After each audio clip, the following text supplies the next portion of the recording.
Coming up on your favorite podcast, it's a little all over the place, but we do a couch session. Ryan and I talking politics a little bit. Tim Walz is named the VP candidate for the Democratic side, and we talk about that. We talk about kind of our feelings about politics and about the presidential race and what it means to be American. And it does tend to kind of It meanders a little bit, as it tends to do on the couch session, because we're just getting feelings out, getting thoughts out. So I hope you stay with us through our stream of consciousness. But I still think in the end it was a very fun pod. I always love sitting down with Ryan and talking politics. Again, if you're somebody who doesn't want to listen to the politics talk, that's okay. Like I'm good with it.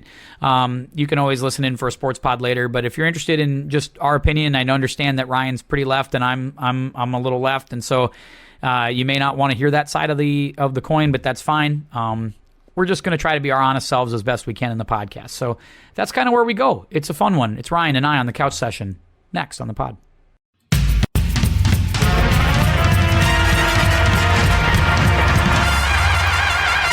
Hey,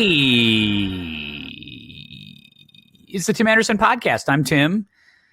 And that's my buddy Rhino over there across the way at his place, hanging out this evening, no doubt enjoying a thing of apple juice in that glass. That's certainly not anything else, I would assume, right? That is correct. That is my nightly glass of apple juice. It's a delightful glass of apple juice. Not everybody serves it in a lowball glass anymore. It's kind of interesting. You're very old school that way. I like that. Well, the thing is, I've been through approximately 6 gallons of apple juice in the last month. I have mostly cut soda out of my diet. Yes. But I've been drinking a lot more apple juice. Part of the reason is, as he taunts me, part of the Didn't reason mean to. is I had a horrible cholesterol number at my last physical. And my doctor says, hey, we gotta start cutting down on some stuff. It's time to start making some changes and be a grown up. Yeah, cutting most of the soda that I drink and going low carb on the diet and eating a lot more fibrous veggies as opposed to meats and cheeses that I've been eating for most of my life. And how's it going? How you feeling about it? I haven't noticed much of a change. Not yet. We'll see. I don't know. Yeah. I feel okay. I'm sleeping better. I noticed that. Like I've been doing a little supplement at night that helps me sleep, and I've been sleeping really good. But I've also been walking more golf courses this year. I have probably walked more 18s than I've ever walked in my life combined this summer. I'm basically trying to walk a course 2 to 3 times a week. I'm very rarely in the golf cart. And that has made a nice difference. It started with walking the 9 holes at League every week, and it's kind of just ballooned out to walking 18. And it's been good. It's been really good for me, and it's been good for my golf game. And I just feel like now my legs are starting to get. At first, they were howling so bad at the beginning of the year. I would come home and it would just be to the icy hot, to the shower, to the Advil, to everything. And now it's like, I'm good. We can go do something else after I'm done walking this 18. It's kind of nice. Yeah, that sounds nice. I cannot wait to get out and golf a little bit in August here. Yeah, I haven't been out yet this year. Love to have it. Yeah. I've got 2-a-days the next couple of weeks, but after that, my mornings will be free again. And we're back playing the big annual traditional golf tournament again this year, you and I. So we got to get your game sharp. Yeah. Missed it last year because of my son's 1-year-old pictures that my wife scheduled the same day as the golf tournament and the Vikings home opener. What a delight that was. But hey, we're getting back into it this year. I have suggested to my father-in-law, who organizes this tournament, that we should have a bagpipe player hiding in the woods at a random hole every year, and that every few groups you just start Scotland the Brave and walk out onto the tee box in the middle of someone's backswing. I could get down with this. Yeah, like it would just be. There's so many gimmicks at this tournament anyway, with like the ladies club and the shortest drive or whatever. There's so much going on there. I feel like the bagpipes, in addition to him driving around and just verbally beating the shit out of everybody he can find, is it would be fitting for the tournament, I think. You might be right. You might totally be right about that. But I'm excited. It's fun to do. I know we don't win because our team is not built to win, but we do have a good time every year we go out there to do that. Oh yeah. So we're on the Sirius XM. Yep, we do a little Sunday drive in the cart, and we stay up to date with the football all day, and it's a great time. We've always had fun doing it, so we'll do it again. Watch some of the older guys harass the beer cart girl. Yeah, a lot of that, but you could see that every day if you go to the golf course. You just got to go to the course anytime, and you can see. I just don't know those lecherous men's names. I know all these guys. A lot of them are related to my wife. That's fair.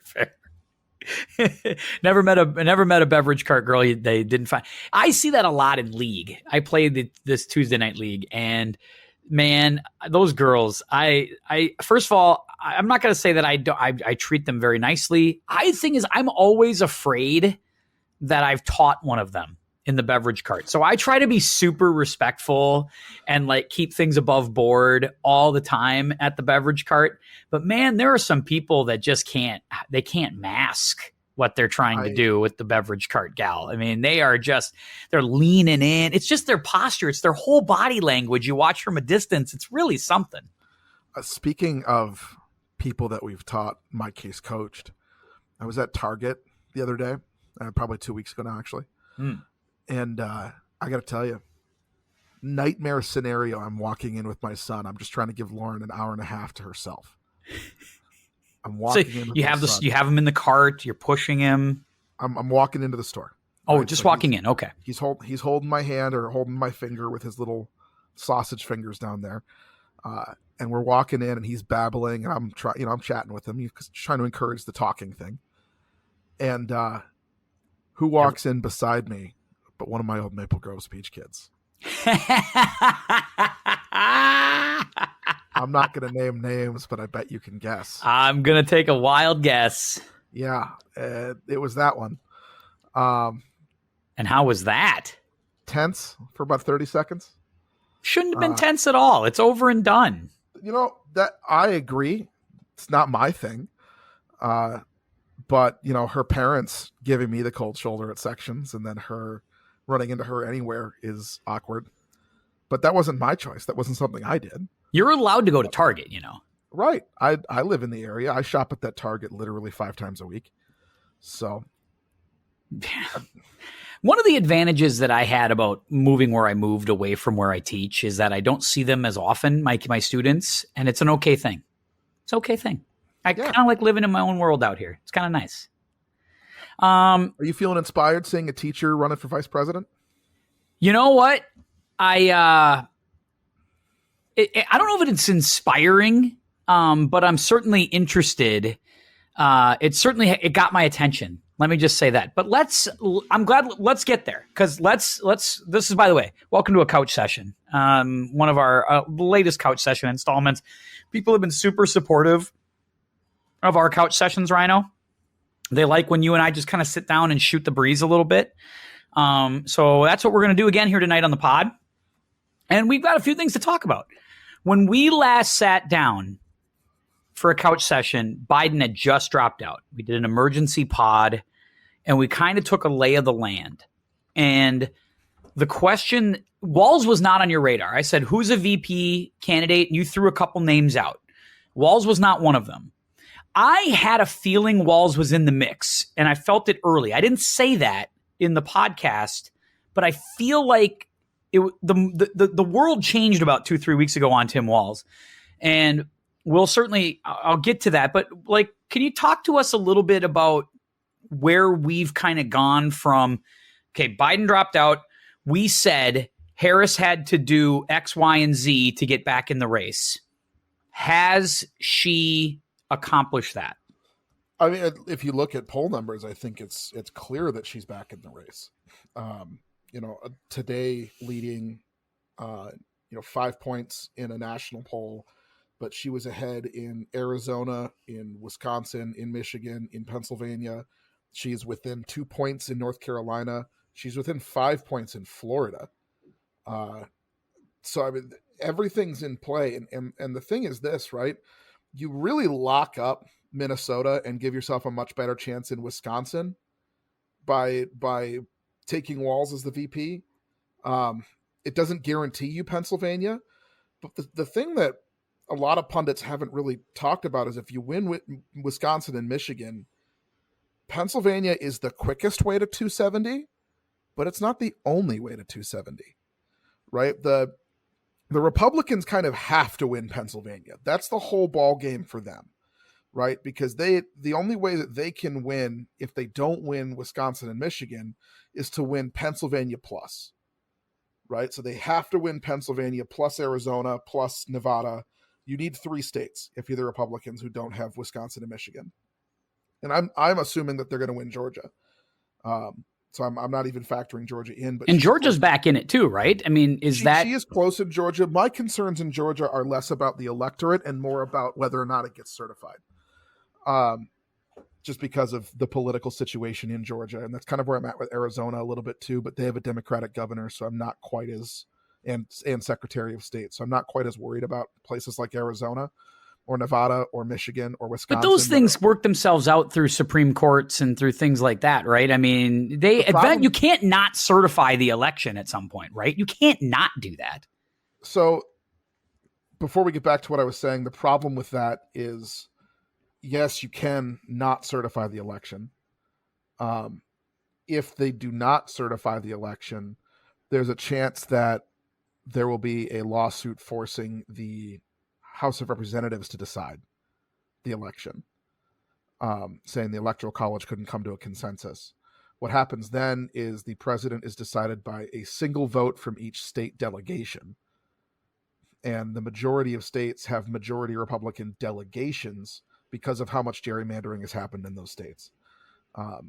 Places like New York and California are fine, but if you think about the state delegation, where Wisconsin may vote blue in the Electoral College, if you look at the state representation of their entire, sort of Wisconsin group of representatives, they have more Republican reps than Democratic reps. Right. So the numbers. But that would create a real problem, like for that state, right? They'd look really bad. It's bad optics. I don't think they care about optics. I think they care about power. But I think Kemp, but it's clear, though, that Kemp is not a Trump guy. Pretty clear. I don't know that Kemp is not the one you got to worry for. Because Trump just destroyed him in his last rally down there, basically attacked him. The problem is these sort of local election officials, a large quantity across a handful, I guess, across the country, but I think it's 70 plus election officials are Trump loyalists who are willing to call the election into question, at least ostensibly, right? If he's willing to do that, I imagine they're willing to do that. And maybe that's conjecture. I'm willing to be proven wrong on that, but until proven otherwise, I mean, we have to assume that people who are that loyal to the former president are willing to risk that sort of egg on the face of the state if it means that he gets back into power. There's a real possibility of that. It's a real kind of. So you're throwing Georgia out right now. You're basically saying it's not going to happen. We'll just give them Georgia. They will not allow Democrats to win Georgia again, is the way that I'm putting it. That's what they're going to attempt. But you don't need Georgia, right? If it doesn't factor into 270, then whatever. But based on polling right now, we can reasonably assume that she's looking really good in Wisconsin and Michigan. So, I mean, she had 50,000 plus people at her rally there today. So she's looking really good. That's check that box, number one. Number two, you have to win 2 of the kind of remaining swing states. So Pennsylvania, North Carolina, if Ohio comes into play, I don't think it will. Ohio's an interesting state. We'll talk about that as you want to go, but yeah. But so the 4 or 5 that I'm looking at as potentials that you could pull from, obviously, if you want to talk Georgia, they can be in the mix there. But the real 4 are Pennsylvania, North Carolina, Arizona, and Nevada. You have to win 2 of those, which is doable. You have a cash advantage. You have a ground game advantage. You have a candidate who is campaigning vigorously. She's been on TV literally every day since she entered the race. which is more than we can say for Trump. Wow, I don't remember the last time I saw him outside of his own rallies. I mean, he went to the National Association of Black Journalists, which was a complete disaster for him. Bad day for him. I agree. That was a bad day. I don't know who decided that was. Harris Faulkner decided, because she's Harris Faulkner. I don't know what the hell she was. I mean, that's clearly she's just in the pocket of Trump. But I mean, that was a disaster. Yeah. I mean, horrible idea. I mean, you don't need Jamel Hill up there, obviously, but certainly, it says a lot when Harris Faulkner is the main journalist in that situation. And that's, I mean, clearly there's issues there. Yeah. It's just been, it feels like it's been a torrent of bad press for the Trump campaign.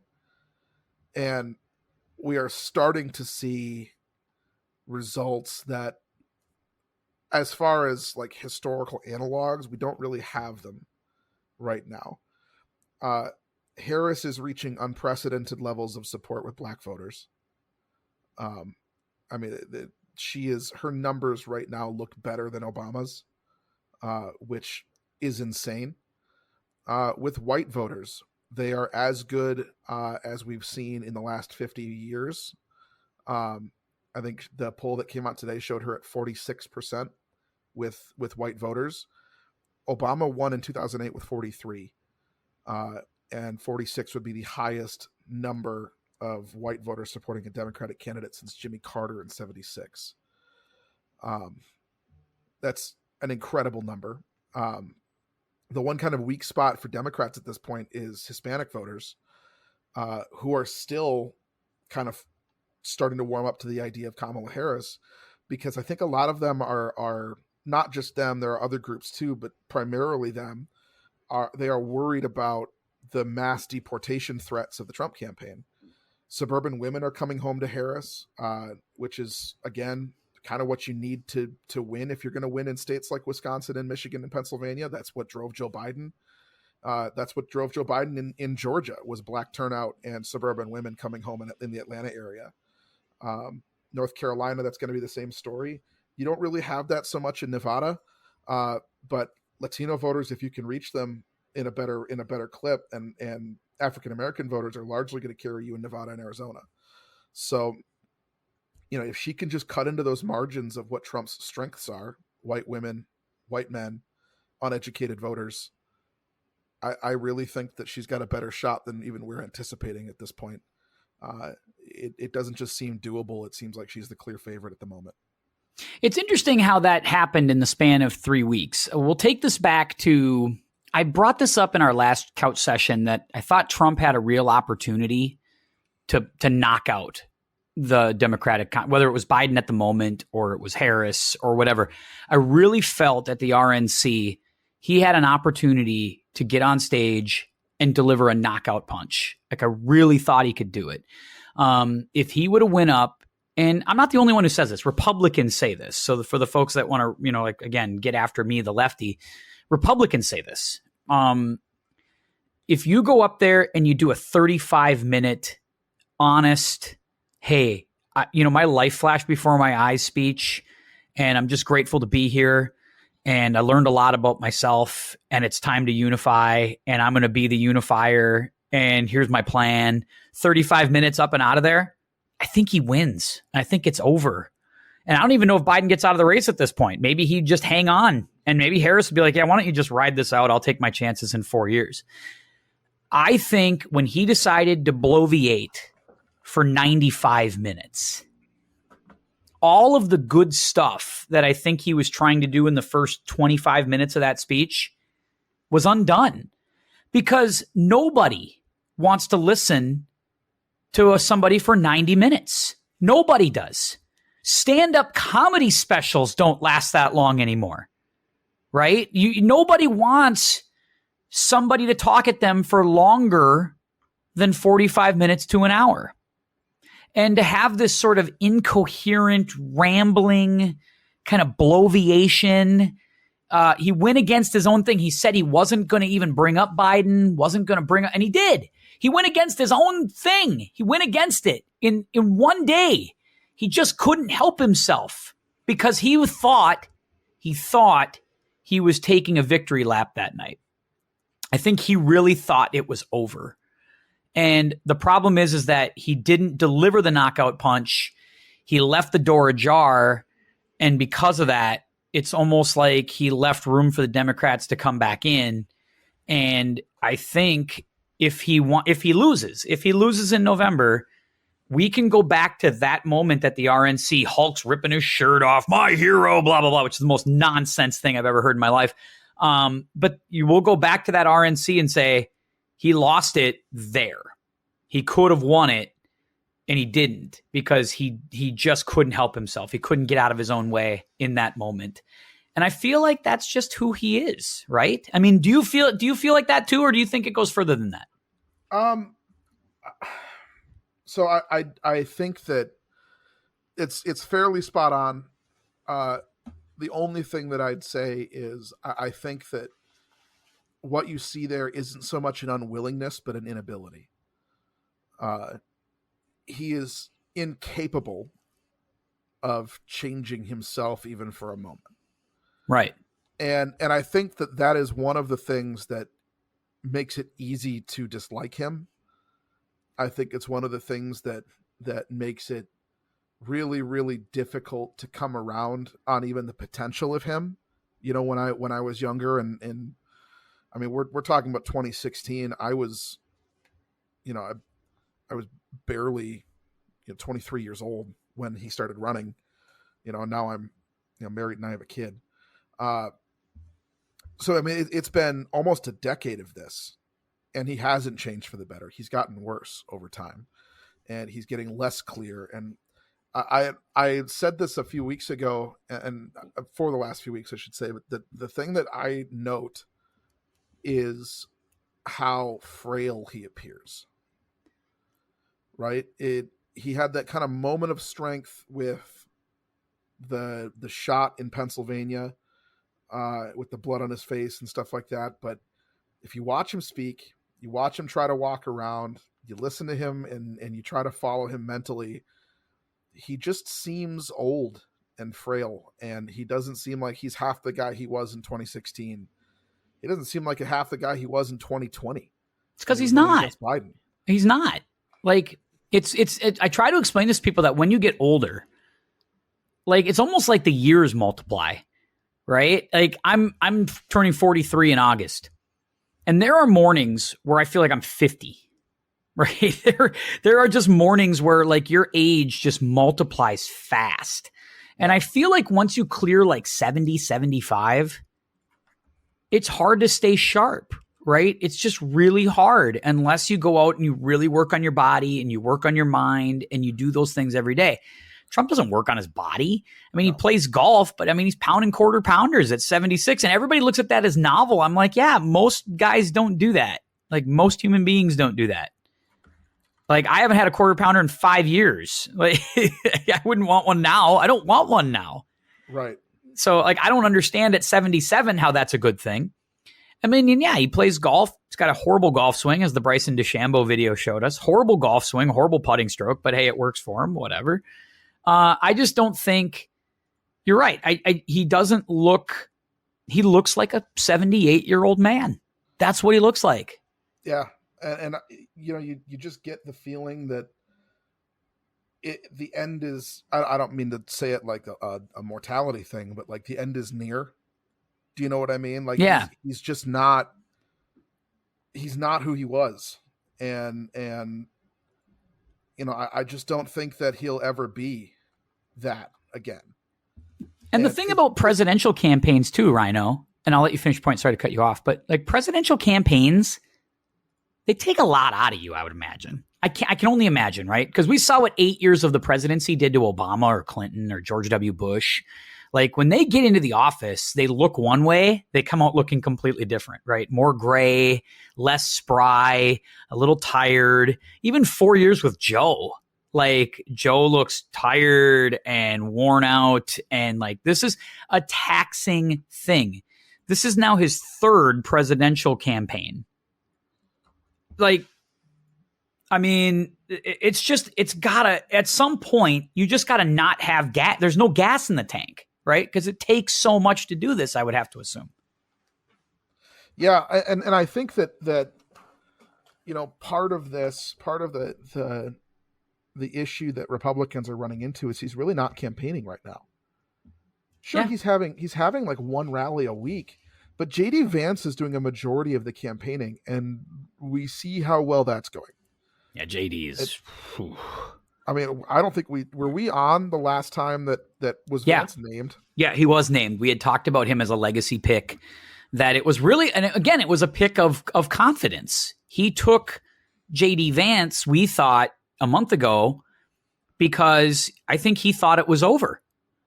Like, because it's not a candidate that buys you anything. Right. Like, he's inexperienced in the Senate, so he has no record to run on. You can't talk about, like, the fact that they talk about Harris as unqualified, and I'm like, you can't call her unqualified. And even Republicans are saying this, like, you can't call her unqualified. You can't. You can call her a lot of things. You can't call her unqualified when JD Vance is the vice presidential candidate. Like, you can't. And I think that's the real dichotomy, or one of the many. But the thing that sticks out to me the most is the massive experience gap between the two tickets, right? Yeah. I mean, you have Tim Walz, 24-year veteran of the Army National Guard. And the quality of that service is apparently up for debate, which is, I guess, something Republicans are doing now. I've already saw the stolen value. It's like, stop it, guys! It's absurd, guys. It's absurd. If he were referring to himself as a command sergeant major, and he weren't a command sergeant major for 20 years, the DoD would say something. There would be a statement. There would be a lot more press than there is right now about that issue. But the only place you see it is on right-wing accounts. It's the same thing with the fall of Minneapolis stuff. Yeah. Right. I think we all agreed at the time that could that have been handled better? Sure. But it wasn't Walz's fault. It was Jacob Fry's fault. And we all kind of owned that he screwed up the response to that. The police screwed up the response to that. The thing that I want people to remember before I get back to my point, but the thing that I want people to remember about 2020 was, it sucked. And Minneapolis burned. But it really got better when the National Guard got there. Yep. When Fry finally swallowed his pride and made the call to the governor to call in the National Guard, which, by the way, according to Minnesota state law, that's how that process has to happen, which Walz explained at the time and we've all memory hold. He can't just send in the National Guard. That's not how that works. There is a special separation of powers in Minneapolis that allows them to call the governor to request National Guard aid, but the Guard can't come before that. So what you had happen was the police were the ones that were not able to clean things up. They were actively making things worse because they were part of the problem, right? You can't, that's like asking somebody who is, committed a crime to go clean up the crime scene. It doesn't work that way.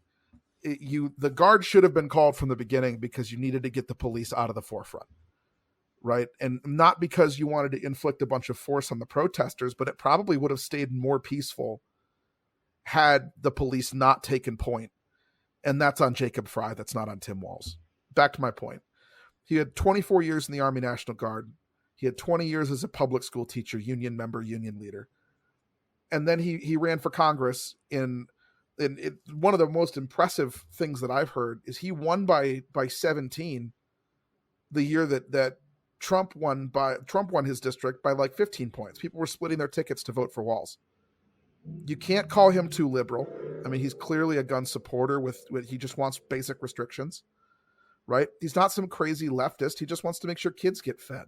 And the other attack you've seen is this tampon Tim thing, which just isn't true. It's the kitty litter in the classrooms thing all over again.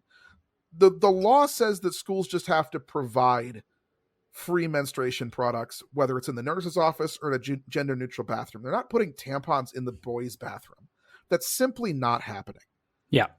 It's the amount of just hysteria because frankly, the Republicans have nothing on Kamala Harris and Tim Walz right now.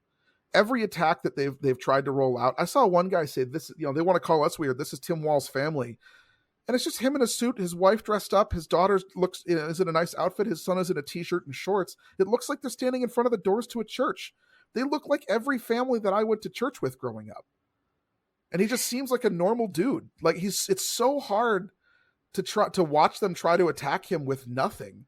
Meanwhile, JD Vance is out here wearing eyeliner and there's rumors flying around from his book about what he does with furniture. Yeah. It's a disaster for the Republicans. This is a nightmare for them. And the fact of the matter is this, like, if you want to have a debate, and I think Walz, this is where I think Walz became a contender for the VP. So when this happened, Biden stepped down. Now, we didn't really talk about this, but when Biden stepped down, all of a sudden, Walz popped up on national feeds. All of a sudden, he's on Face the Nation. I've never seen Tim Walz on Face the Nation. I've never seen him on Meet the Press. He's never been one of those guys, one of those high profile governors or high profile politicians that ends up on these shows. We started to see a little more Amy Klobuchar in the last 4 or 5 years. So we've started to see her profile because she was going to run for president. So we started to see a little more Amy. We saw Tim Walz on Face the Nation and he was, just plain spoken, just talking, hey, these guys are weird. He started saying things like they're weird.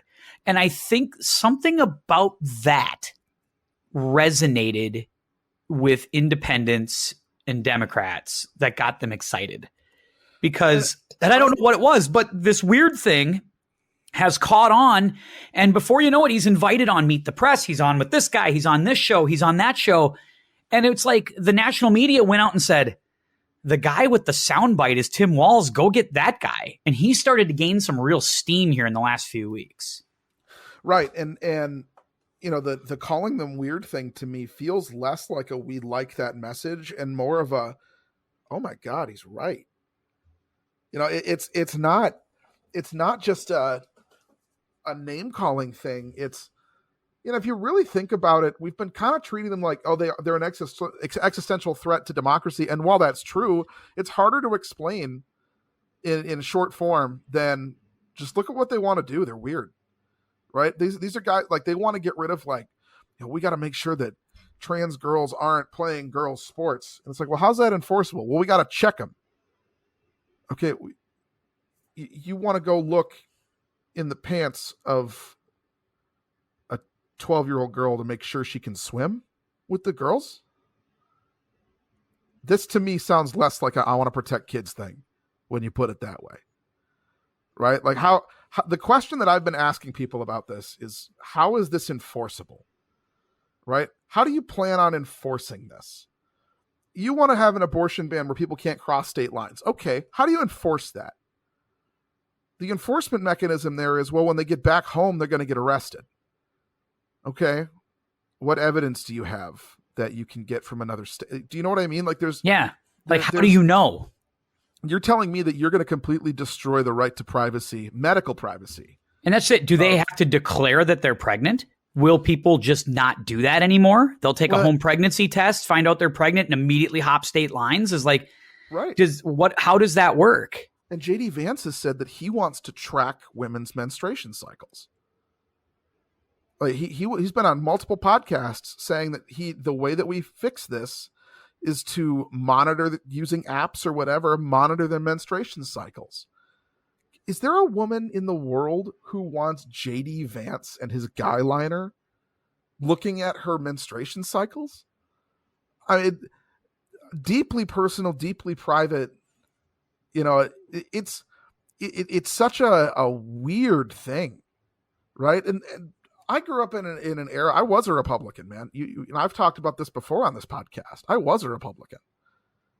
I was a Republican in that I believed in the free market, and I believed in opportunity for small businesses, right? Like I thought that's what grew the economy. Like that was where I was as a Republican. This stuff is weird.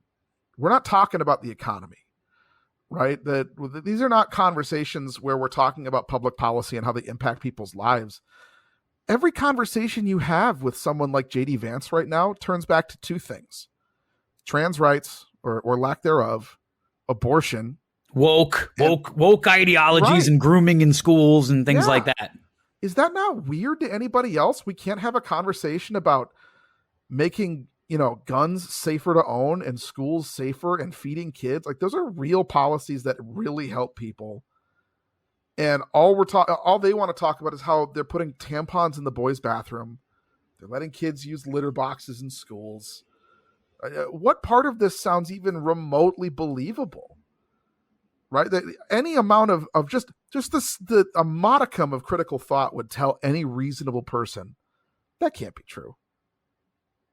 That can't be true. Right? What that they're going to hand out tampons to boys? That can't be true. And they've gone to I've said this a bunch, right? That I think the left, the extreme left went too far as like, I'm going to get into your life in X, Y, and Z way. Like, I'm going to control social policy. We're going to make sure that everything has this, that, or the other thing. You know, you got to teach, every math lesson needs to have Dakota and Anishinaabe tribal text in there. And I'm like, well, how does that work with math? I don't know. Yeah, you got to find a way to do it. I think the left went too far in those areas, and I've said that many times. The right has gone, in my opinion, too far with just the shit that I'm like, just how many times have I said this, Ryan? What are my political, when it really break it down, what are my political beliefs? Break it down. Stay out of my wallet. Stay out of my bedroom. And this is kind of where I think that the weird thing is a great message from Walz. The mind your damn business line might be better. Right. Right. And that's like, cause that, I mean, everybody hears that and knows exactly what he's talking about. Right? Yeah. Oh, this kid's trans, that they're not allowed to play sports. What do you care? Mind your damn business. Right? Or this family doesn't have kids. They should have, they should pay more in taxes. And they should not get votes. They should get less votes and pay more in taxes, which thank God somebody like Dave Portnoy stood up and said, what? Like that's a Republican thought? When did that happen? Yeah. And that if you can't have kids, you can't do IVF, but you're worth less as citizens because you don't have kids. Mind your damn business. Who the hell made you king? Right? And I think that this is where I think Republicans are really in trouble this year, is having that out there and on your ticket isn't just extreme, right? It's not some convoluted legal theory about what Republicans could do.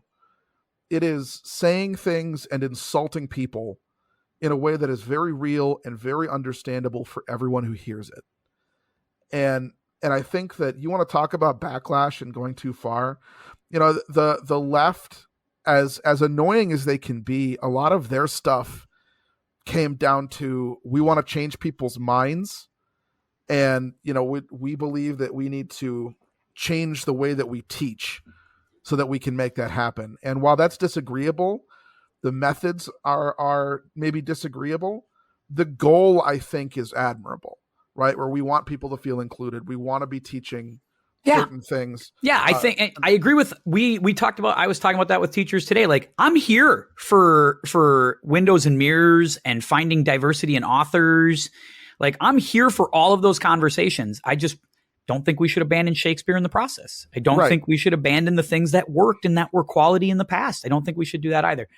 And we agree on that. At the end of the day, we're a majority English speaking, country. Yeah. And you teach English.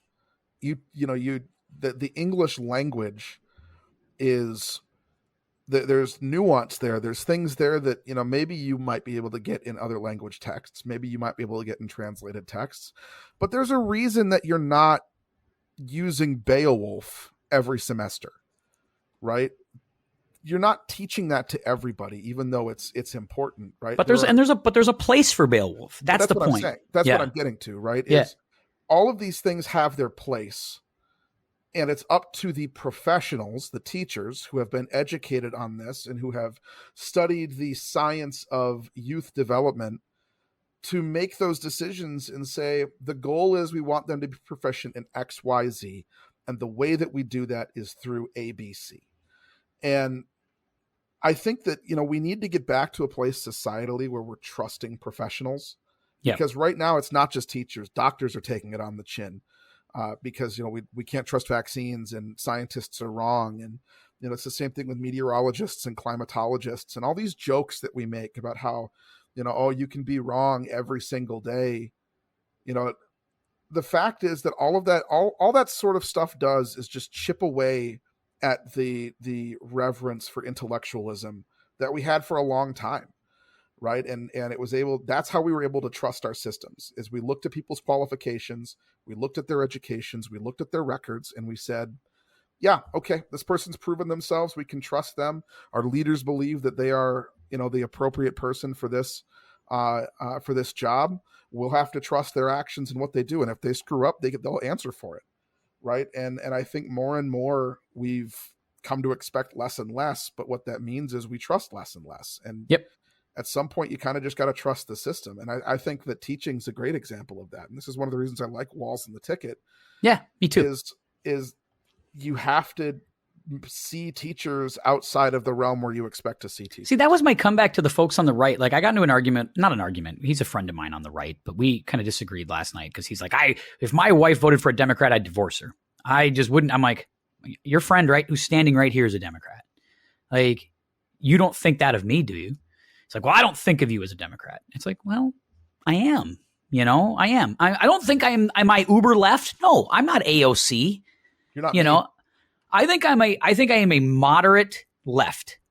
I really believe that I'm the guy that if you're Donald Trump or JD Vance, I told you this 2 years ago when Scott Jensen ran against Tim Walz. I said, I'm the guy you want.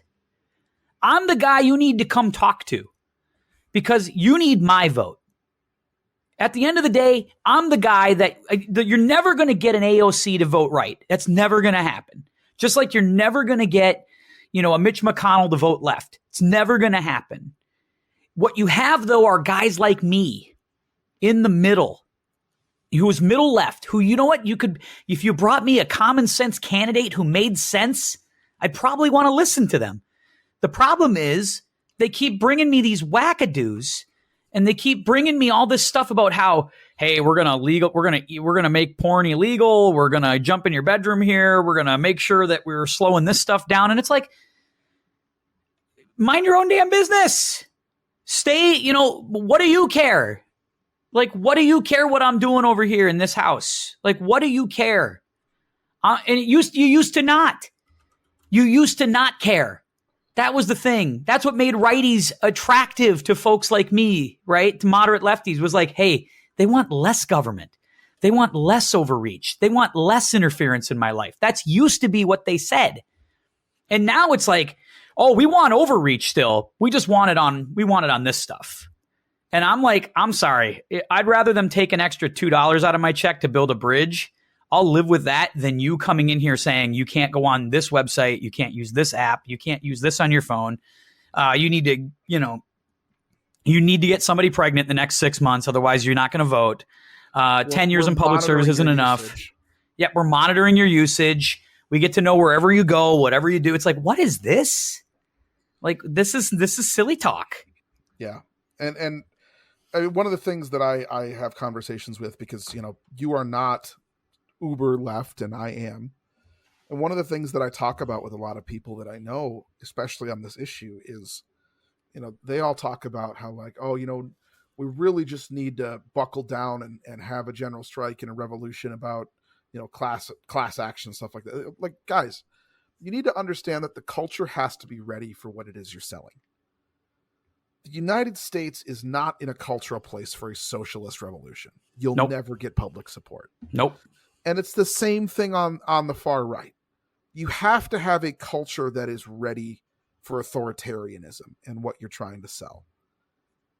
And I'm sorry, but there's such a vein of independence and freedom in the United States culturally that all you're going to do is piss off enough people that they're never going to come to your side.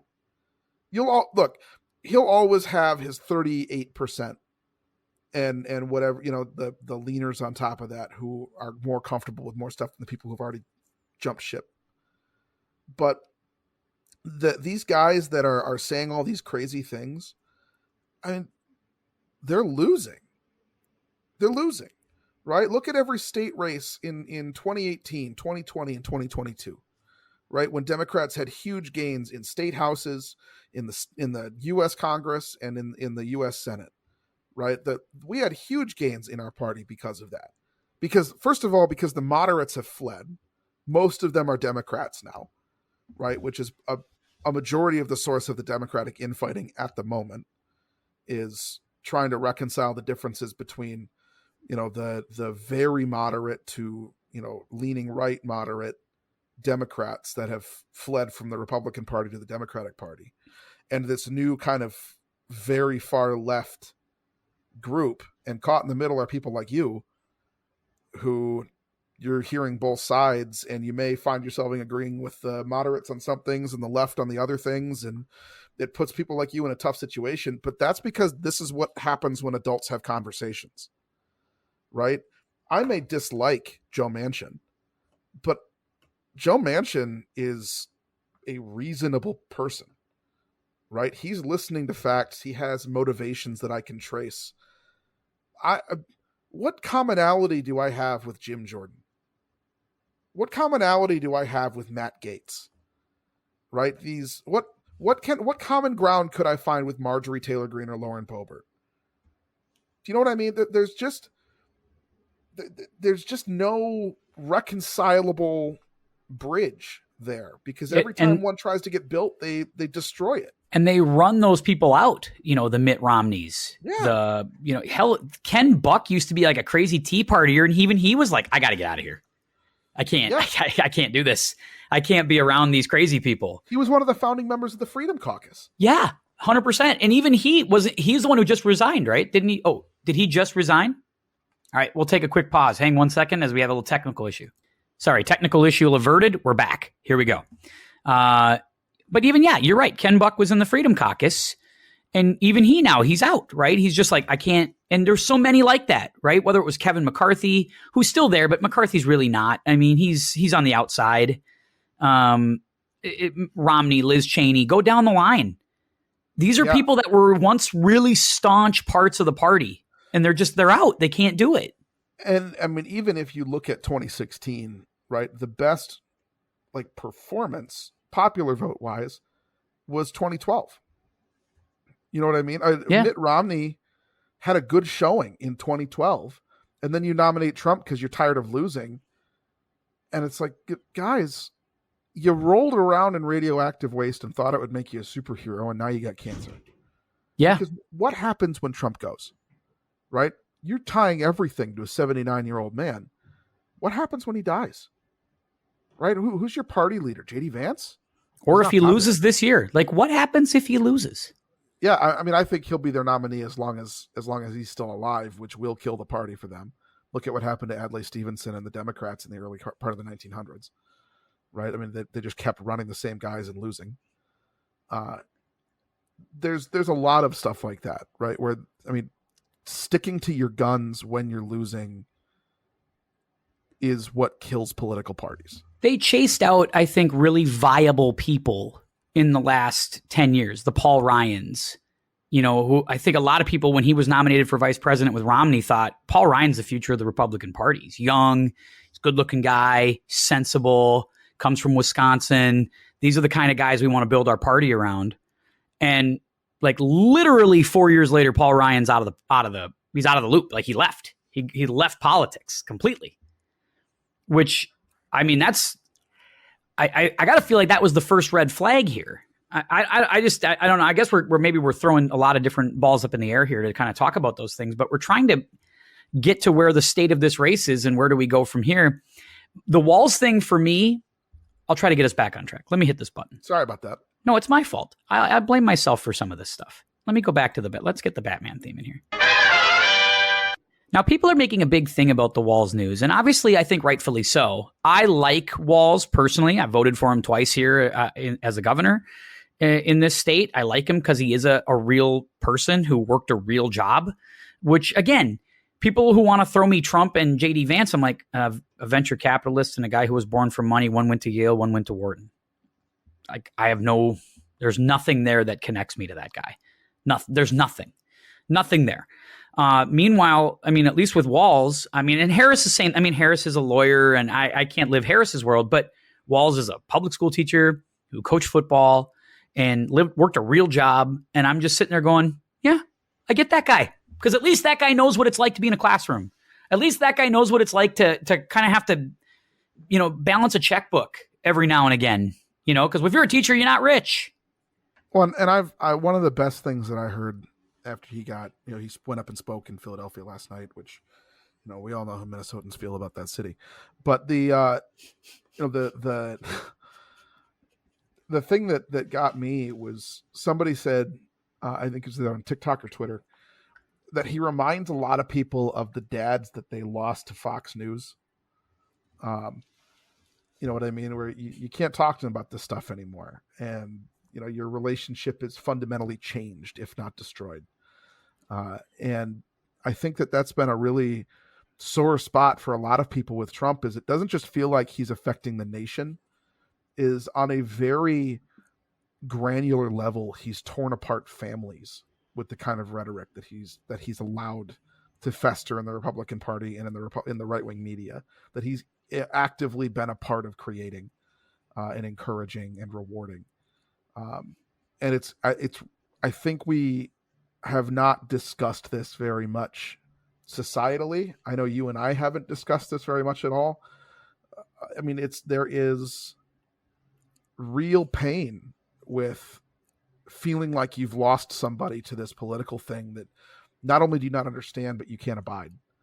And it's intolerable at times, some of the things that they're saying. And, personally, I had an uncle who I loved that I can't speak to anymore because of his political beliefs. I've been open about the struggles I've had with my dad and his political beliefs through the Trump era here. And I just think that if you're a Republican, I think you're severely underestimating how many, especially young voters under the age of 35, have felt like this is a cult that we've watched a lot of people that we love fall into the trap. And I don't know what your plan is to counter that, because there's more people turning 18 every day who have watched their parents fall into this. And those people are never going to vote Republican. I think there's some truth to that. There is. I do think, and normally I say vice presidents don't make a difference. Like, candidates don't really, I don't think vice president candidates help. I do think they hurt, but I've never seen and I've been watching politics, I voted, my first one was 2000, but I followed politics through the Clinton years in the 1990s. I didn't think Gore made Clinton a winner. I didn't think Jack Kemp made Bob Dole a loser. I didn't think it was Joe Lieberman that cost Al Gore in 2000 or anything like that. The only person who I really ever felt like that candidate hurt, that VP hurt them, was Palin. Because Palin was so different from John McCain, and that was kind of an oil and water candidacy. But short of that, I don't know if VP candidates have made a difference. So I guess it's been a lot of ballyhoo with Walz. Does it translate to votes, or do you think that's much ado about nothing? Same with JD Vance. Is it much ado about nothing having those guys on the ticket? I think so. The first thing you said, I think, is probably the most apt, that VPs can hurt you. They don't usually help you, right? We haven't seen a case where VP super helps, right? I think that, with the exception of maybe Biden to Obama, where because he gave them that sort of old man, white Catholic, there was a little faith there that maybe came about with some of those states. He's folksy, right? Yeah. And I think that that's kind of the same playbook they're running here with Walz, right? You look at who Kamala Harris hired right when she was running for the nomination here. A lot of Obama people. And I wonder if they're looking at this as an opportunity to play the Obama playbook and have her be the electric, top of ticket glamour candidate with kind of a lovable, everyman behind her, and it's impossible to paint, it was impossible to paint Biden as too extreme based on his record in 2008, right? He was a very moderate Democrat for his entire career. Very tough on crime, very pro-corporate, very pro-labor, right? He definitely was a fan of labor, but when it came to corporate financing, he was very, very much in the pocket of corporate finance. I don't think that's the case with Tim Walz so much. I don't think he's quite as conservative as Biden was, but I don't think you have to be as conservative in this day and age to win more moderate voters because of who you're up against. I think you can start to pull things left a little bit. But the thing that I like about Walz is he's kind of the anti JD Vance, right? Yeah. That they both fit very similar profiles with a couple of notable exceptions. First, they're both veterans, right? They both claim to be from very humble roots, right? And Tim Walz seems to be poking holes in that because he is from a town in Kansas with maybe 200 people, or Nebraska with maybe 200 people. You know, he was going to Cornhuskers games in the early 90s when they were really good and the field was frozen. He's out there cheering on the Huskers.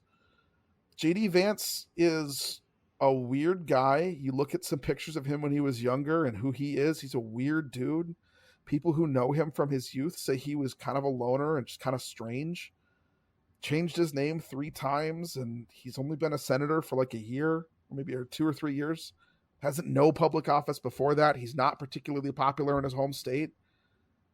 I mean, and actually is quoted as saying that he, the candidate he's the vice president with is cultural heroin, toxic. He's Hitler. He's the worst thing in the world.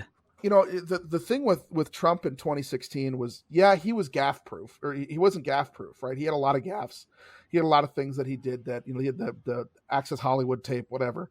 Yeah. A lot of stuff like that. But you always had Mike Pence, right? Who you could say, all right, I don't like Trump, but there's an adult in the room, right? There's somebody on this ticket that's a respectable politician that balances him out. And Trump was campaigning vigorously in 2016. Yeah. Right. He was all over the country in 2016. It felt like every day there was a rally somewhere else. And now I feel like we barely see him. And JD Vance is drawing fractional crowds compared to what Kamala Harris and Tim Walz are drawing in the last couple of days.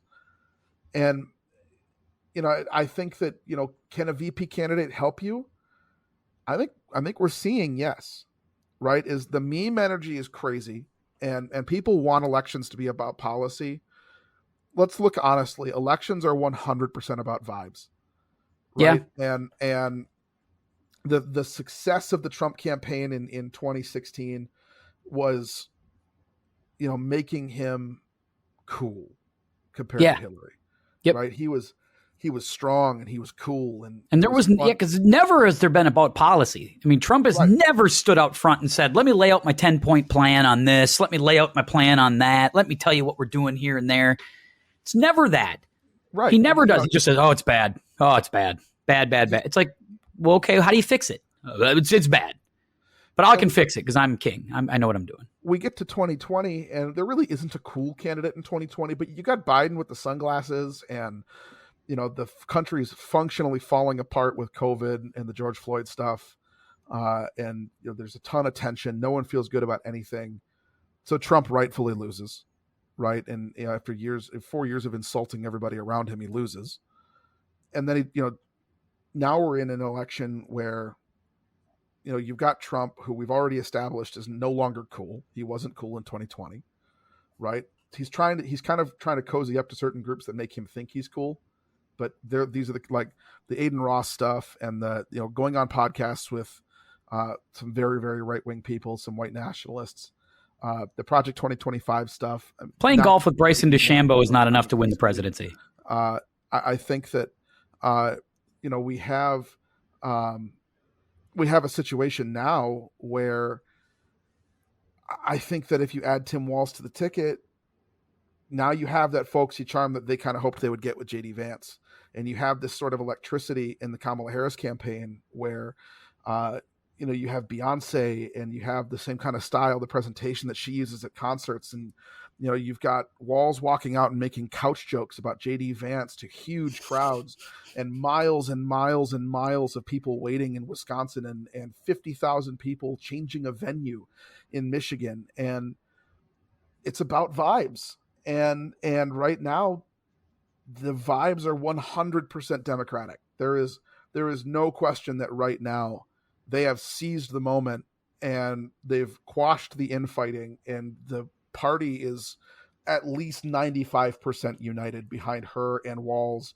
We've all acknowledged, for weeks, all you saw on Twitter was, I'll be cool with whoever she picks, but I really like Bashir. I really like Shapiro. I really like Walz. And all those guys got their fair due. He got it, and it's been celebration, and it's more Walz memes and people falling in love with this sort of goofy Midwestern dad who does like car repair videos in his campaign vehicle, reminding people to vote. Like there was a major shift when Biden dropped out, and I think that the biggest mistake the Trump campaign made was they didn't anticipate that happening. I don't think they thought the Democrats would do it. Interesting too. And guys, hang on, we got to pause one more time. More technical issues. So yeah, there we go. More technical issues. We're solving them here at the podcast. I'm with you on all of that. I think that the folksy Walz charm has kind of worked, and people have really dug him and they've liked him. Now, again, it's one day into that. I think it's really important that we see this is in 30 days, 60 days. But I think it's definitely changed the tenor of this, and all that goodwill that Trump had built up after the assassination attempt in the RNC. I just feel like he quickly just lit it on fire because he couldn't help himself. Went to that NABJ convention, I think was a disaster there. And everybody's like, well, Kamala Harris is going to make this about race and stuff. It's like, well, Trump did.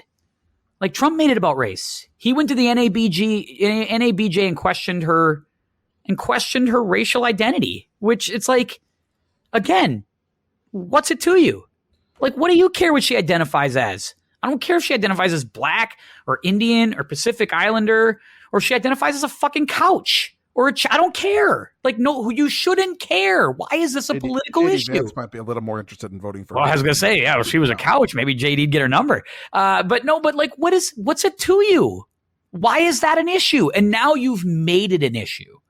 And now it's a thing. And it didn't have to be a thing. This is where they're weird, right? Who cares? All this stuff you're talking about, like, I like the Walz thing where he says, show me your healthcare plan. We've been waiting for 10 years. Where's your healthcare plan? Yeah. And it's like, man, the stuff that you're talking about, it just, none of this makes sense. Like, I don't know where you're getting this from. You know, is it the right-wing pundits online? Are you mental? Are you losing it? Like, what are we doing? I think like the former governor of Minnesota, Mark Dayton, had a moment where I really think politics changed in Minnesota. And this may be a little before your time, but it was pre-Viking Stadium. Mark Dayton stood up and I think just said, I'm tired of hearing what you're against. You need to start telling me what you're for. Like, what you can sit here all day and keep saying no to me. At some point, you need to bring me something that you're in favor of. Like, what is it you want to do? And it was at that moment, like he changed the conversation to stop telling me what you're against, start telling me what you're for, so that we can actually get a plan put together and make some things happen here in the state. And I thought from that moment, it was over for the Republicans. And they haven't won anything in the state since. They haven't won anything in the state since 2006. I don't think they've won statewide since Pawlenty. Yes. But the thing that I keep coming back to is if you ask them serious questions, this is something you and I worked on in debate, right? If you ask questions, that's where you're going to make more hay than anything that you prepare. Yep. Right? Because that allows you to reveal new information. It allows you to dredge up more stuff that they don't want you to pull on. Find a thread that you can tug on. The weird thing, clearly something they don't want to talk about. That bothers them, right? Pisses them off. Really does. The asking about policy clearly doesn't bother them. They don't care, because what they'll do is they'll turn it back to one of their 3 or 4 pet issues, and that's what we'll start talking about. We have to stop trying to play this. I'm saying this now as a strategist because I'm getting a ton of calls. The thing is that, you know, you have to stop pushing back on everything and just bring it back to the conversation. So when they say Tim Walz is a socialist who's going to let the United States burn like he did Minneapolis, ask them, when was the last time you went to Minneapolis?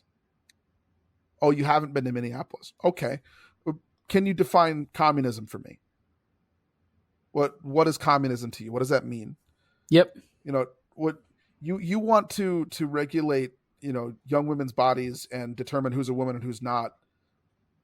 Define that for me. Tell me how that's enforceable, right? Because all these ideas are really simplistic, and of course we want to protect children, but it misses the point in kind of the crux of most political issues, especially when you're talking about enforcement, is how are you going to do that? What does that look like? You want to deport, mass deportations, right? You want to institute that and get rid of all the illegal aliens. What does that look like? Yeah. How do you do that? Right. How many, workers are we going to lose in this country who are overstaying their visa, but have jobs and are working on it, but there's a bureaucratic process and they can't, they're just waiting for the process to finish and they're continuing to work while that happens. What does that look like, tearing those families apart? Right? How many police calls are going to get missed in major cities because the cops are too busy worrying about some group of illegal aliens that may or may not be in their city? Right? How many resources are we going to divert from the education system to this enforcement to make sure that you feel good about illegals not having kids in the education system or getting health care or help or anything? What does that look like? And until they can answer that question, I don't think we have a conversation. It's good. And I definitely think that's going to be, it's going to be an interesting 3 months. And again, I'll stand here and say this. Do I think Trump can win in November? Yeah, I still think he can. No question about it. I still think that if he wants to, he can swing this tide the other direction. And all it takes is a little momentum, right? But if he stays on this trajectory, he's going to be in trouble. He has to quickly change something, because I think he was hoping to just play the hits and get to the finish line. Like he was going to be like Rick Dees in the American Top 40 and just, hey, we're going to spin the top 40 hits in the country every side. And it's not that now. Now you have to go out and you might have to pound the pavement and you might have to agree to another debate, but not in the fun house of Fox News and a live audience in Huntsville, Alabama, which is like he wants it all on his terms, on his turf. And if that's the case, that he's going to need to do something that he doesn't want to do. It's going to require him coming to the table and saying like, nah, you're going to meet in a studio with these two moderators and you're just going to have to debate the issues with Kamala Harris. And one of the mistakes that he's making is the same mistake that David Perdue made in the Georgia Senate race against Jon Ossoff. She's going to that debate whether he's there or not. Yep. And the question is, do you want to give her an hour and a half, 2 hours of free airtime, fielding questions from reporters, answering them with no interruption and no counterpoints on national television, while you do what? Go onto a cable news channel that not everybody has access to, and you're only playing to your base while she goes out there and reaches uninformed voters on the 6 o'clock news? Because that's what's going to happen. And that's what happened to Jon Ossoff. And that's how he won that race, is the people of Georgia didn't think that Perdue was taking it seriously. And he wasn't. And he ended up losing. And that's what's going to happen to Trump here. And the question that I keep coming back to, honestly, is I don't even know if he wants to win this race. I don't know if he feels like he needs to win this race or if it's just going to be taken for him. Because this is not the behavior of a campaign that believes that they need to win. You might be right. I mean, and we'll just keep an eye on it. But I definitely think he's going to have to. Now, flip side, I do think Harris at some point does need to sit down with the national press. Like, does have to take questions. So far, she's done a good job. It's been very controlled. She's controlled the narrative. She's done everything the way she's wanted to do it. At some point, I would like to see her stand up in front of people and take questions. I'd like to see her do that.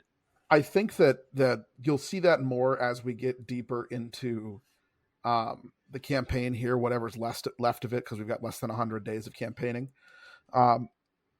And she had ground she had to make up, right? She had to secure the nomination. She had to prevent a fight. She had to pick a VP. All these things that Trump has had months and months to do, she had to do it in less than 2 weeks. So my guess is she'll do this. They'll do this opening tour thing that they're planning on doing. And I think that you'll probably see more national press stuff when this tour is completed. Here's what I hope comes out of this. I hope everybody studies this, both parties, and says, you know what? Let's start our presidential process 6 months out. Like, let's not have candidates declaring 2 years out, because the people they don't want that. The attention span's not there for that. Like a 6-month run up or a 3-month run up or a 4-month run up, that is perfect. I mean, we see it in Britain all the time. Britain turns an election around in 90 days. Like, it's like it can be done. And I just think there's more energy for it. It's more interesting. I would just like to see more of that. I just think like the politics have bombarded us way too much. I'd love to see both parties say, you know what? Let's not declare. Let's not do primaries until like March. Well, and my honest belief is what we should be doing is we should be, especially if we're just going to talk about the Democratic Party, the Republicans can do what they want. But in the Democratic Party, what I'd like to see is every state votes on one day. Let's just get it over with. Let's have a big national day, national primary day. Yep. And just have that on the Democratic side.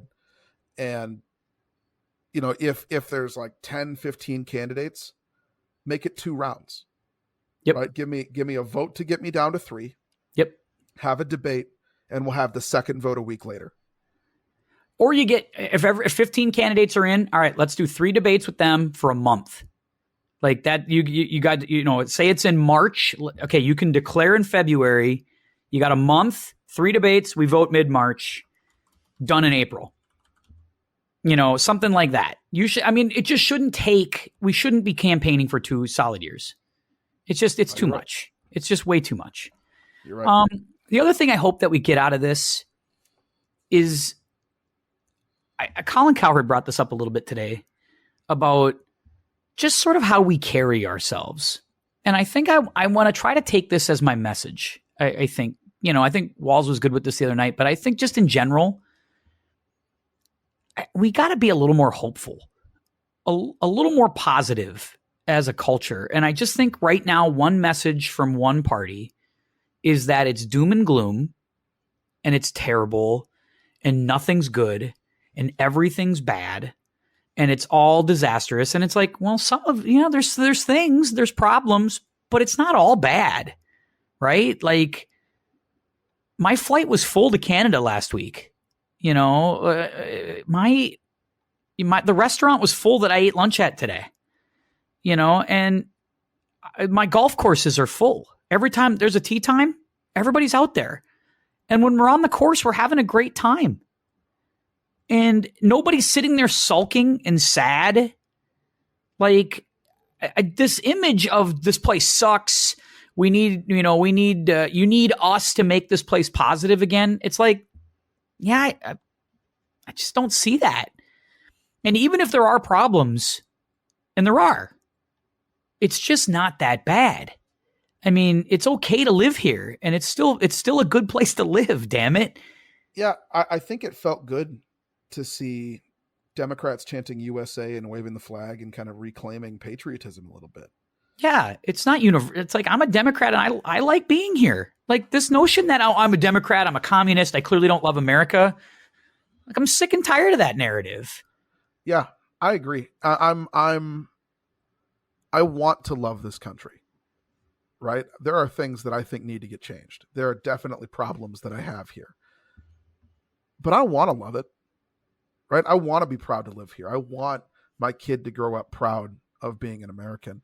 And I think that it's been a challenge to come out and wear the colors and be openly supportive and openly patriotic and put an American flag in my Twitter handle, right? Like those kinds of things, it just felt like I didn't want to be mistaken for one of them, if that makes sense. Yeah. You know what I mean? And I feel the same way about my faith, right? Like I want to believe in God. I want to go to church, but I don't want to be mistaken for one of them. We had an old friend who told me once not to put my hat too close to somebody's, because he didn't want me to be mistaken for being just like that person. And it was the best advice I'd ever gotten in my life. And I adjusted then and I'm adjusting now. And I want to be able to live my life the way I want to live my life. I don't want to live in fear of feeling like I'm going to be mistaken for somebody I'm not And I'm tired of them taking those things. I mean, it's the reason I like, not comparable, but I have these Norse tattoos on my arm in large part because it's important that we kind of reclaim some of that stuff from neo-Nazis and the groups that want to misuse them and bastardize the heritage. And, you know, they want to steal patriotism and make it theirs. And they want to make the Christian church theirs, even though all of us, you know, who believe or you know, are a part of the church or want to be a part of the church, you know, may not agree with them politically. They make it a political issue. And Walz is right. I don't want it. I just want to go to Thanksgiving dinner, and I don't want to have a weird conversation with my uncle about, you know, trans kids in school and what he thinks of them. Like, I just want to live my life, and I want everybody else to live their lives. And I want to watch sports again. Yeah. I think that was the message of like, and Colin Cowherd brought this up, and I don't, like I said, I don't always agree with Cowherd. I think he's always he's a little out there for me sometimes, but he was like, I want to be happy. I'm tired of being told how miserable this is. I'm tired of being told how miserable the country is that I live in. I'm tired of being told that by one political party. I watched Copa America, and I watched the Summer Olympics, you know, and I'm rooting for American swimmers. I'm rooting for American basketball players. I'm rooting for gymnasts. It's like, you know what? You don't own all that. We get to have some of that too. And I just want us to get to that place where, like, I wear my USA Ryder Cup hats on the golf course all the time. I bought 3 of them because I want to wear them. I'm not rooting for Europe in the Ryder Cup. I'm a USA guy, right? I want to root for our stuff. And it's not jingoistic. That's not whatever. That's having, you know, I saw that with Canadians when I was in Canada. Canadians love being Canadian. They don't want to be something else. And you can be, I just felt like Canadians were prideful when I was there for a week. They were watching all the TVs. Every TV was on the Olympics, and it was watching a Canadian swimmer. And if a Canadian swimmer took 4th and didn't medal, they were thrilled for that swimmer. They were like, you know what? Great race, kid. You know, a kid took a bronze medal and a bar erupted when a person got a bronze medal. Look at what happened in Ireland when their 2 guys won in gymnastics and in swimming. Yeah. They went nuts. And it's like, it's because it's not about politics. It's about turf. And look at what the contrast is with, you know, the Italian boxer, and what happened in the women's boxing. Yep.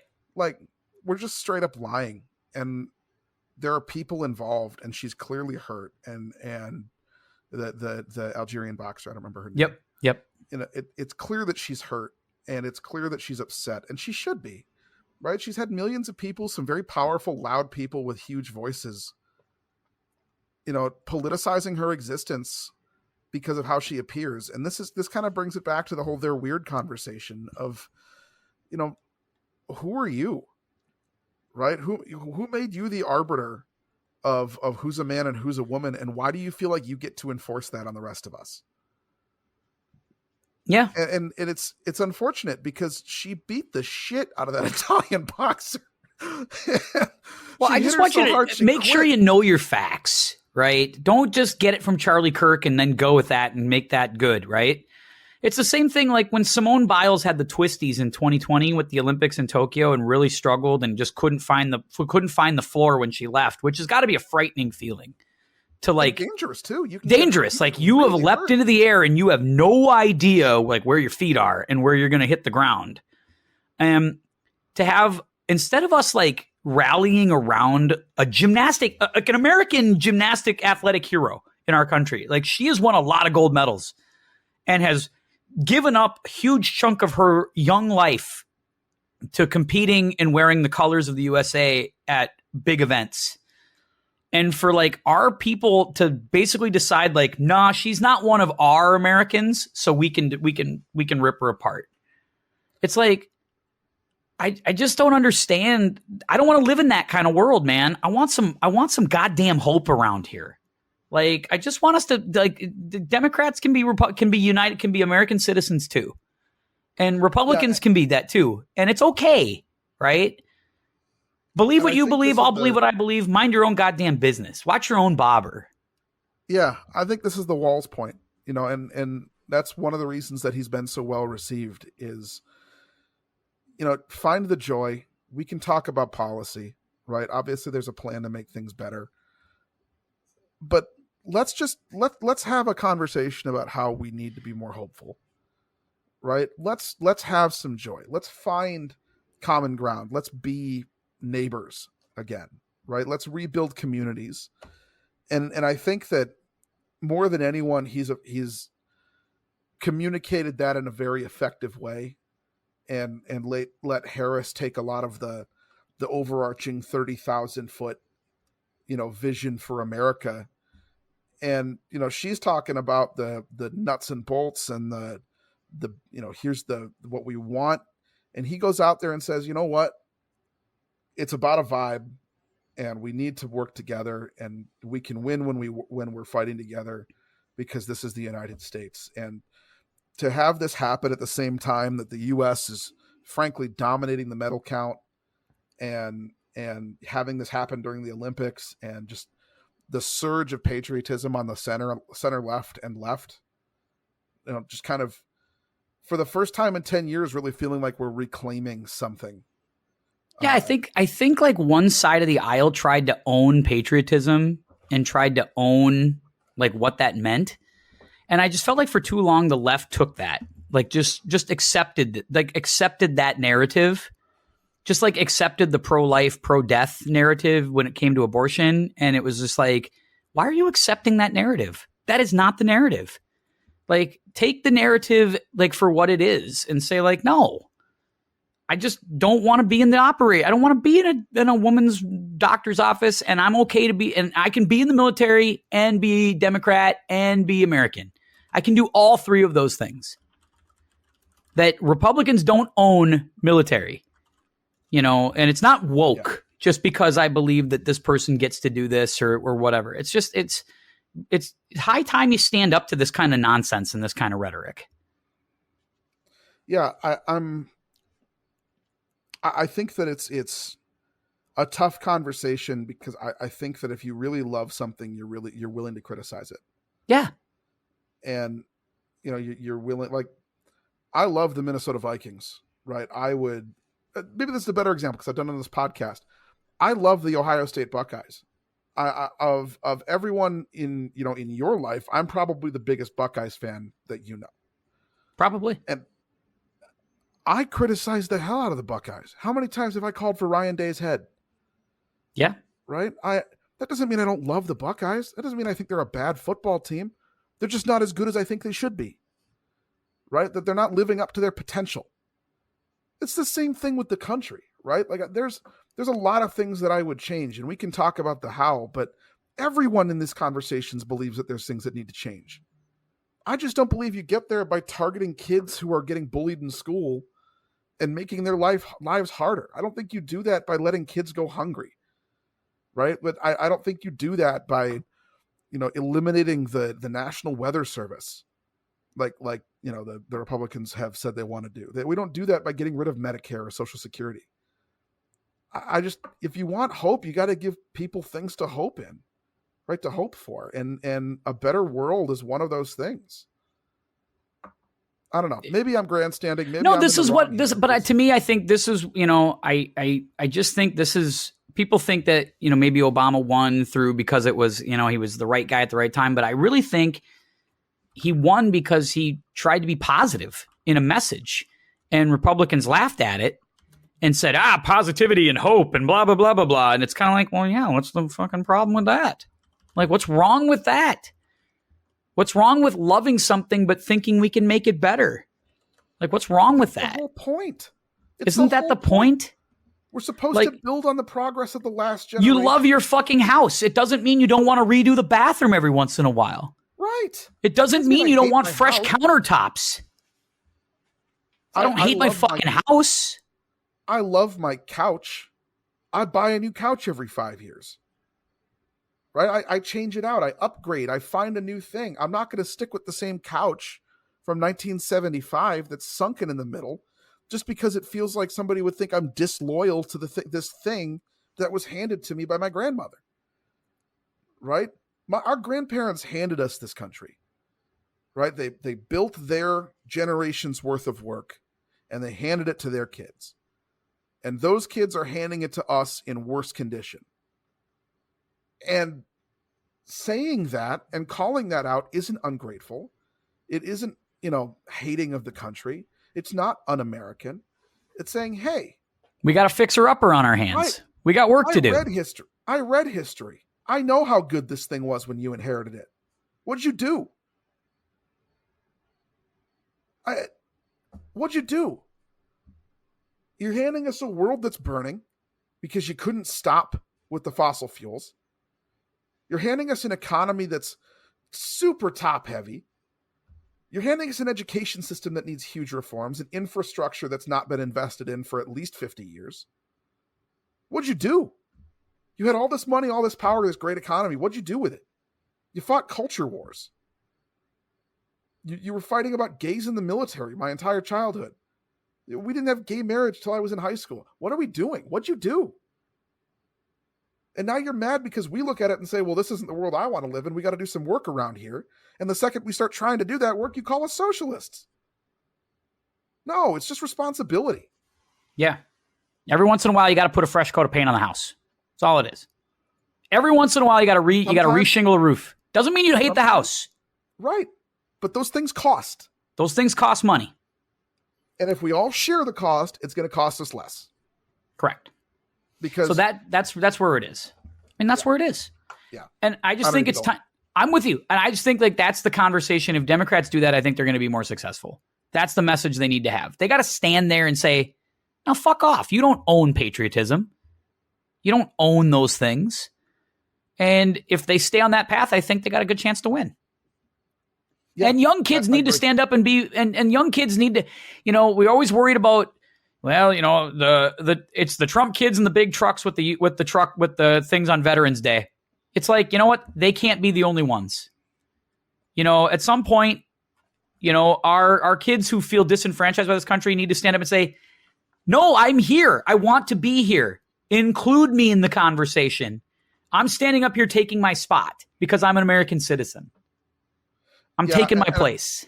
And I think that this comes back to that conversation that we were having a few minutes ago where I said, you don't want to be mistaken for them. Right. I don't want to put my hat too close to theirs. And for a lot of these kids, I feel like it feels like an all or nothing zero-sum game where if I stand with them, I'm one of them. It doesn't have to be that way. Make friends. Yeah. And I'm going to throw some names out here, of people that, I grew up with that, that it's like Alex J and I don't agree on anything, but we were friends in high school. Right. I would bet that Alex and a number of people that I went to high school with don't agree on a lot of things, but we were friends. Right. We could talk. We had other things that we could talk about. You're friends with Republicans. I'm friends with tons of Republicans. Tons of Republicans I'm friends with. Tons. Some are Trump. A lot of them are Trumpers. I'm friends with those guys because I believe, regardless of their politics, and they may think less of me, I don't know, but I think they're good people. Like, I think there are a lot of Republicans, not in office, but a lot of them who are good people. Really good people, like who take care of their yard, pay their taxes, raise good kids, do what they're supposed to do. But I think the problem is the right at some point stopped giving the left credit for doing the same things. Like somewhere down the road, they stopped thinking that, oh, he's a Democrat, but he pays his taxes, he keeps his yard clean, and he raises good kids.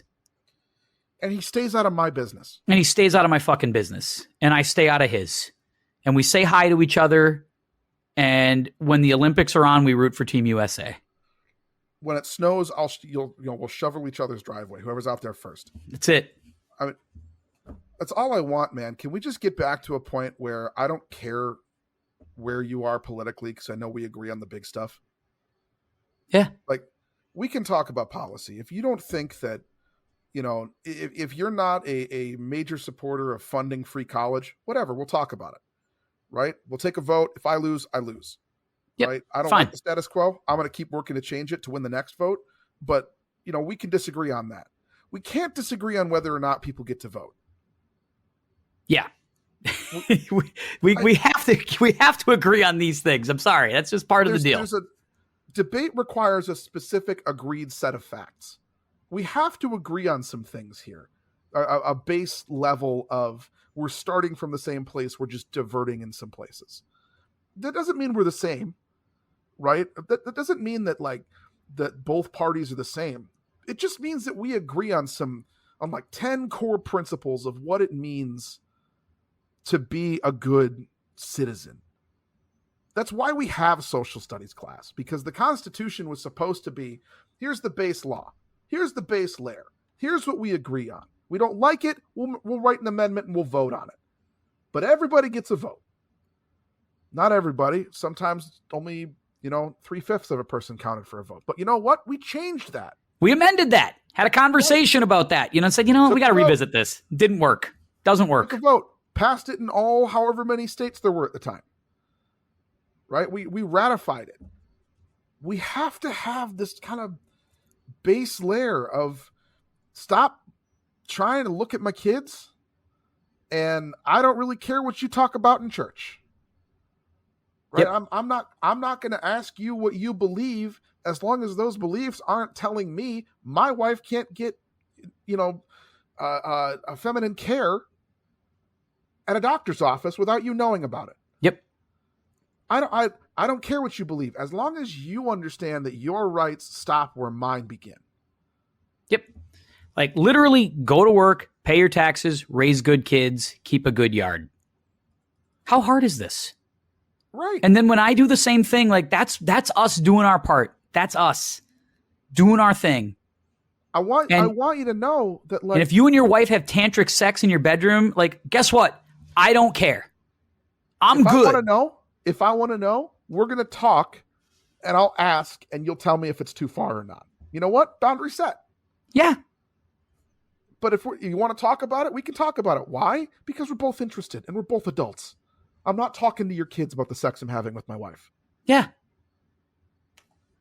It's just, let's just get back to we talk about this all the time on the couch sessions. Back to basics. And tonight, I wanted to push for basics in a positive. I wanted us to talk about this, not in what's wrong with the world, but what could be right. Let's be hopeful. And again, if you're a Republican listener of my podcast, and I have some, this is not me saying I am not anti-Republican. As I've said many times, I have friends. I just can't vote for this guy.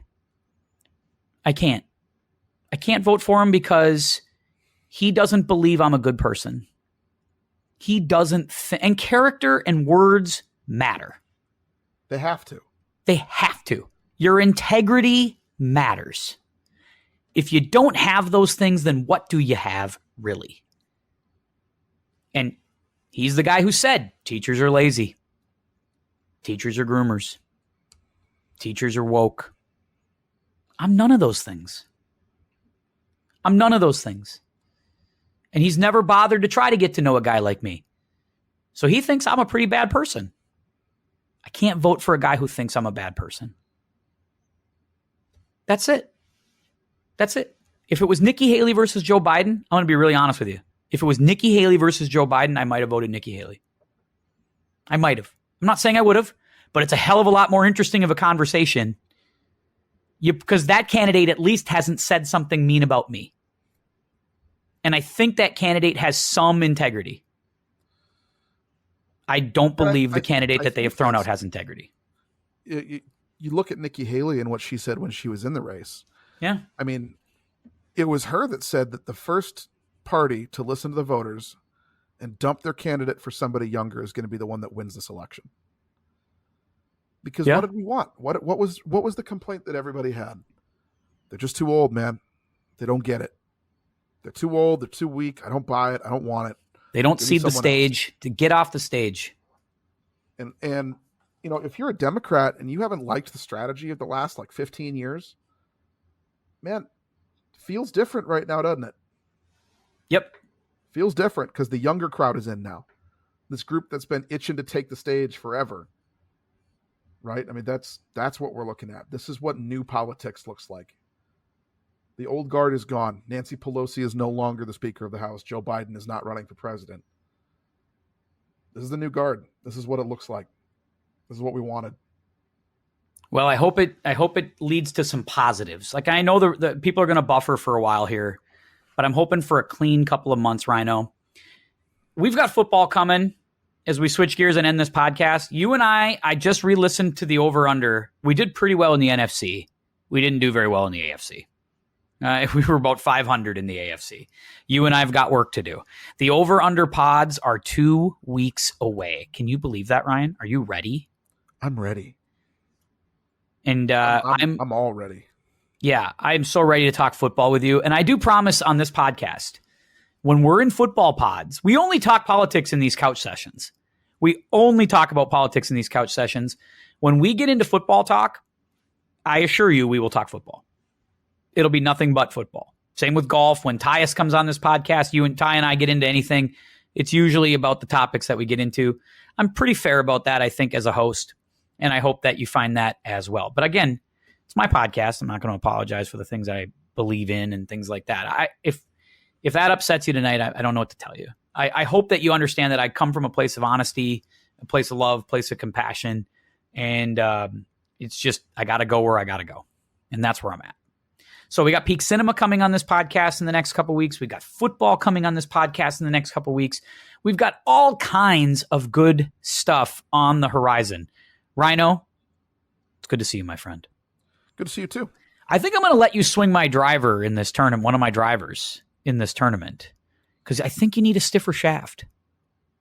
Well, we'll see how that goes because my drive's been the least of my problems the last couple of years. Well, yeah, we got to figure that out. We might have. You know what? Guess what? I got 3 sets of clubs. I got clubs for you, baby. We got you. We'll take care of you. All right. Till next time. For Rhino, this is Tim. Thanks for listening to the couch session with us. It was a long one. Thanks for hanging with us. I don't even know if it made sense. It was long rambling. But hey, stay with us. I hope you enjoyed it. And keep your head up. We'll see you next time.